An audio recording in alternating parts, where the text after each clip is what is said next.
লইট্টা শুটকিটাকে ভর্তা করতে হলে লইট্টা শুটকিকে ভালো করে গরম জলে বয়েল করে কাঁটাগুলি এইভাবে ছাড়িয়ে নিতে হবে।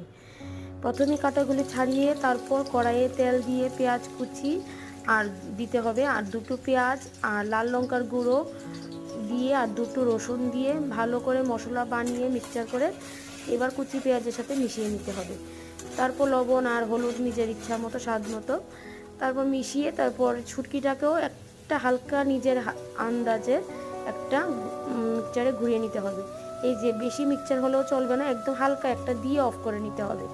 তবে এইভাবে ভালো করে নাড়িয়ে নাড়িয়ে যখন নিচে নিচে লেগে যাবে, তেল ছাড়তে থাকবে, তখন লইট্টা শুটকি ভর্তা ভাববেন হয়ে গেছে।